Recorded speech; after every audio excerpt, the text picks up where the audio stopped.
Hey everybody, this is Doomhammer. We're here with a Week 16 recap. We are almost to the end of the season. Just 2 more weeks, and then we get to the playoffs. So we'll do a quick breakdown of the league here. Now, I've screenshotted the recap here, so I'll go ahead and slide over just some of the impact performers, and then we'll get into the individual games. So as you can see, Joe Flacco having a great outing with 4 touchdowns, 306 yards. Manning, 338, 3 touchdowns. McNabb, Roethlisberger, Geno, all doing really well. Willis McGahee with 110 yards rushing for Cleveland. As we look to the next slide here, or next image, here are some of the defensive performers. Brock Osweiler had a pretty good game despite falling to the Cleveland Browns. Deion Butler, my man, he got 122 yards, 2 TDs for the Saints. And then top rookies, there's Geno Smith, who did come off with a crazy victory. Good for him. Travis Kelce, of course, Keenan Allen, Justin Hunter, Xavier Rhodes. There are some weekly leaders here. I will let you pause the screen if you want to take a deeper look into these weekly leaders. And then here's the injury report. A lot of them, if they are on a team that's losing, they are going to be out for the rest of the season. So now let's get to the week. We got week 17 coming up. Week 16 just happened. So we had 2 teams that were 8-6. This was a big Thursday night football game for both teams, but it was the Minnesota Vikings that come out on top with RG3 getting the win and Russell Wilson falling short. Both threw 1 touchdown, 2 interceptions. We see Peterson with 51 yards, Wilson with 48 rushing, and then Doug Martin with 81, Griffin with 26. So Vikings put themselves in a good position to close out the year, possibly in that playoff picture. Dallas can still get in, but again, that was an important game they needed to win. Then here was a big shocking game. Again, this was the 1-5 Lions, now the 10-5 Lions. They defeated the Miami Dolphins. We see Ryan Tannehill with only 173 yards, but 4 touchdowns. Reggie Bush with 89 yards. Matt Forte could not get anything going. The Dolphins were behind the majority of the time. They both threw an interception, but they just were not as explosive as they were. The Lions defense was able to shut down Cam Newton, so the Lions get the win, which helps them better secure their division. Then you got the Jaguars versus the Giants, 2 teams that are not in the playoff picture anymore. Colt McCoy comes away with the win over the Giants. Carson Palmer, 234 yards. McCoy, only 171. They both threw a touchdown. No turnovers from either. DeMarco Murray, though, shined with 115 yards rushing. Ryan Matthews with 86. Then you've got the Denver Broncos taking on the Indianapolis Colts. They were opposite records, 9-5, 5-9. Kirk Cousins was the guy that was leading the team here. Quinn came in for, I think, it was a fake field goal that was pretty bad. Sam Bradford gets the win, and he keeps the Denver Broncos in that playoff picture. AFC West, they're the division to look out for. It's the AFC East with the Dolphins and Jets, and then you've got the Broncos, Raiders, and Chargers. Now, another team that was vying for the 7th playoff seed is the Houston Texans. And the New England Patriots now beat them, and beat them bad. It was a blowout from the very start of the game, and Brady just kept moving along. You see that the score doesn't even look as great as the game was, and his stats aren't even that inflated. But this was a big blow to the Texans, their chances of making the playoffs, because now the Patriots are tied with them. Neither team has a really good shot of making the playoffs because the Chargers are likely going to be the team that makes the 7th seed. However, it is possible. And then the 10-4 Falcons fall to the 4-10 Saints. This was a big game for Geno Smith. Peyton Manning was he kept getting pressured. He was getting hit almost every time he threw. Despite that, he was able to come up with some pretty decent yardage at 338. However, it just was not enough to keep this game in contention for the Falcons. Look at Larry Fitzgerald, 194 yards. Huge game for him. 122 for Deion Butler. Then we got the Bills, another game of the losers. Baltimore, who actually could potentially have won the division if they were able to win this game and if they were able to overcome Pittsburgh, because they're both really bad in their record. But Manning with 253 yards and those 2 turnovers was not enough for Tim Tebow's 2 touchdowns and 2 turnovers. But they also had 3 touchdowns for Ray Rice. He was their main scorer with 95 yards. Whereas Tebow also rushed in a touchdown with 54 yards. And Deji Karim with 105 yards and 1 touchdown, as D'Angelo Williams is injured. He's going to be out for the rest of the year. Neither team is going to make the playoffs. And as I said before, the Chargers now 9-6. The Chargers would have to lose out, and the Patriots or Texans have to win out. And then it's going to be a coin toss as to whether or not how the division breaks down and things like that. But as you can see, Rodgers, 306 yards. He did have those 3 interceptions, which is what I thought was going to give the game to the Titans. Jackson with 2 touchdowns, 1 interception. Foster 67 yards, but Jackson had those 41 yards, and Stewart with 1 yard more than Jackson. Titans are still in very good shape with this with the AFC and their division. I think they've already won their division. So really right now, it's just don't get injured and see if they can get a higher playoff seed for home field advantage. Then you have the New York Jets, also a team that is vying for the playoffs, and they really wanted this win to be a higher wild card seed because they're tied now with the San Diego Chargers. But Pittsburgh is trying to keep their lead over the AFC North because the Browns are 1 game behind them, and they play them this week. So the Browns have a chance at making the playoffs if they're able to beat Pittsburgh and maybe win the last game of the season. But Pittsburgh, with this win, keeps them 1 game ahead. So Roethlisberger, 3 touchdowns, 283 yards. Good game for him. Running game for Pittsburgh is abysmal. I need to try to address that in the offseason for Pittsburgh because Lamar Miller, who is their young guy, is not doing it. And then Maurice Jones-Drew is getting older, which is why they traded him to the 49ers. I thought Pittsburgh was going to be in a tanking season, but they're going to make the playoffs just without a good running back. So he's young. He's just not, I don't know what it is. He just doesn't run very well.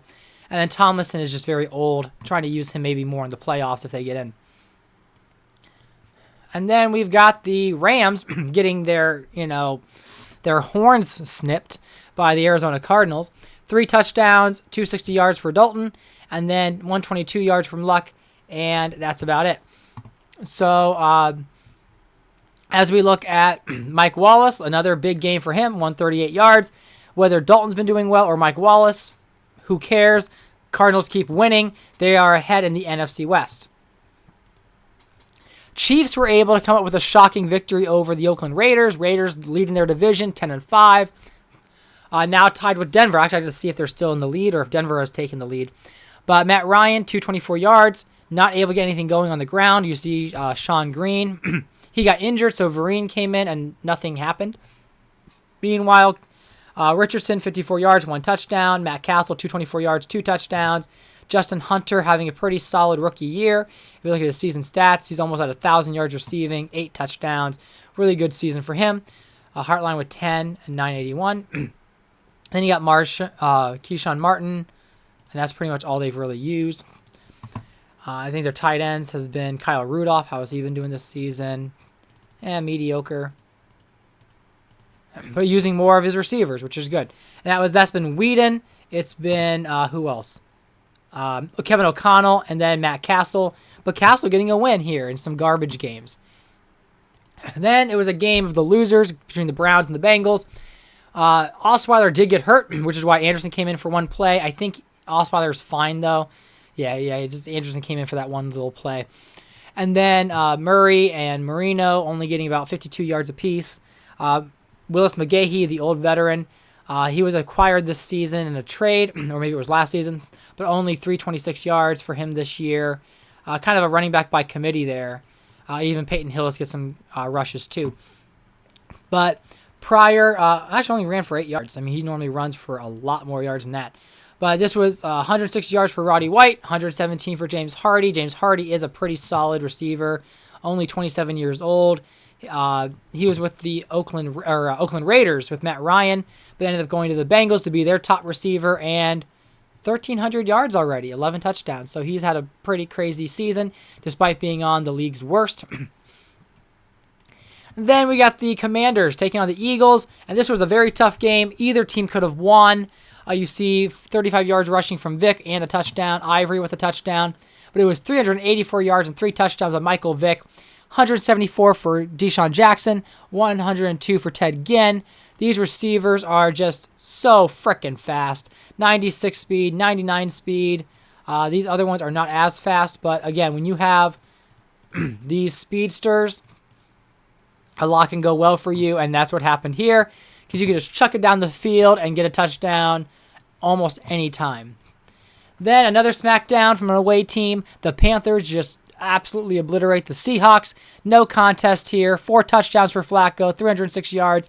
Booker gets in there for 62 yards and 2 touchdowns. 191 yards by T.Y. Hilton being Flacco's main target with 9 receptions. Seahawks looking for that bottom pick. Then you have the Chicago Bears defeating the Packers 28-21. This was a snowy game. I was surprised. And that's why there's a lot of turnovers. 3, 1 there. It was a snowy field, so all the accuracies were skewed. But it was the Bears who were able to get a 14-point lead, 28-14. Packers got their one score down touchdown, but were not able to come back from that. Jordan Cameron with 2 receptions, 87 yards, leading the Packers in their Sunday Night Football loss. And then we got the Monday Night Football game between 2 important teams. The 49ers trying to stay in competition for their division, as well as maintain a wild card seed at the worst. And the Buccaneers trying to maintain their wild card seed and try to maybe overcome the Falcons. They have a chance, but if they won this game, they would have been in better position. It didn't help that Gabbert did get injured. He is back from that injury, but it was Landry Jones who came up short. Wasn't able to carry the team. McFadden also did not perform at his level, only 30 yards.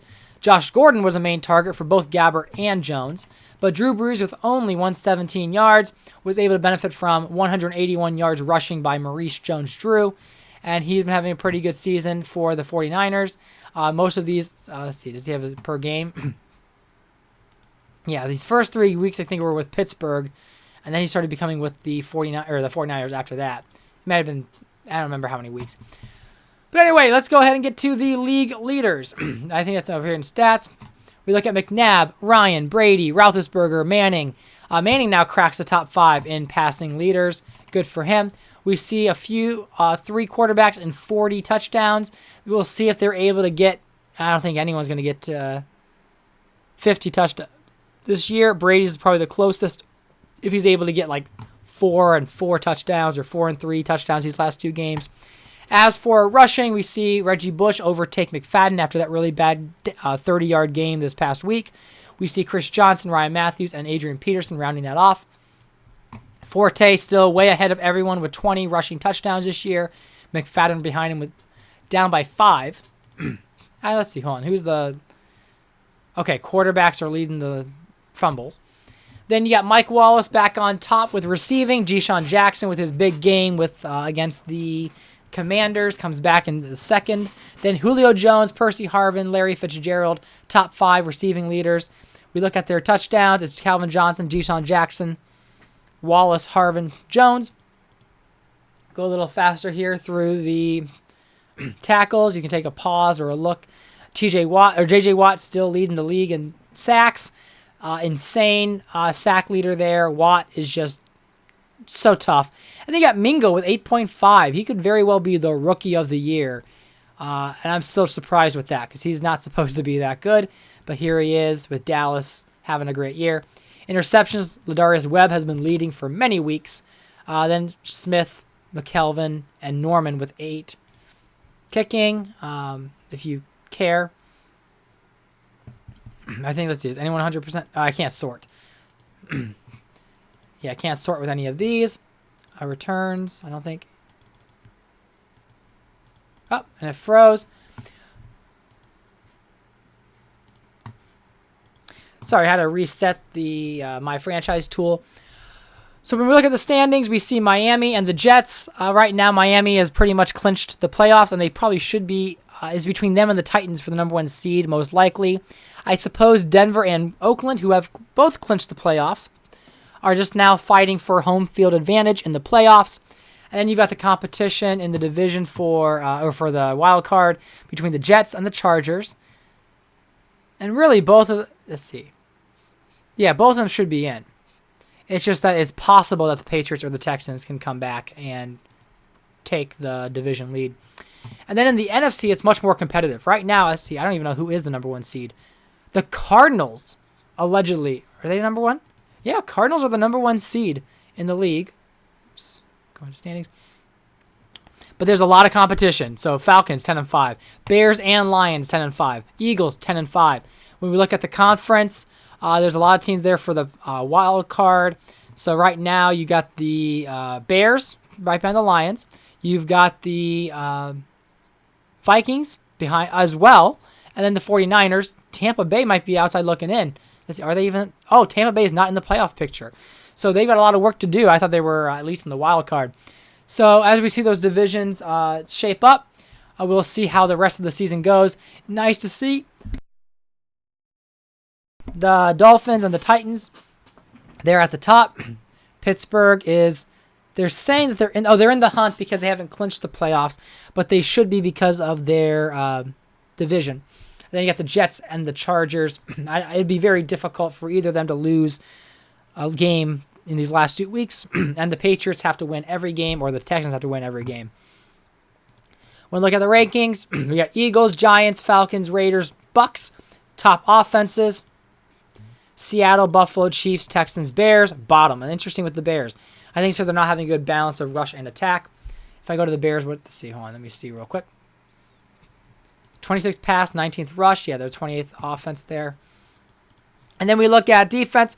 Denver, top 5 with the Falcons. So their Falcons are top 3 in both offense and defense. Buccaneers are the same. They're top 5, but they're not coming away with it. They're still outside looking in. You got the Lions, and then the Bills are top 5 defense, with the Ravens being 7. We look at the worst ones. We got the Texans, Jets, Eagles, Giants somehow, even though the Giants have a star-studded defense, or they have a better defense maybe than others. And right now, they do have Matt Barkley, who might be the quarterback heading into next season. But yeah, if you like these videos, please leave a like, subscribe to the channel if you like Madden content or even Political Machine content. But there will be more season coming up. So thanks for watching, and see you on the next video.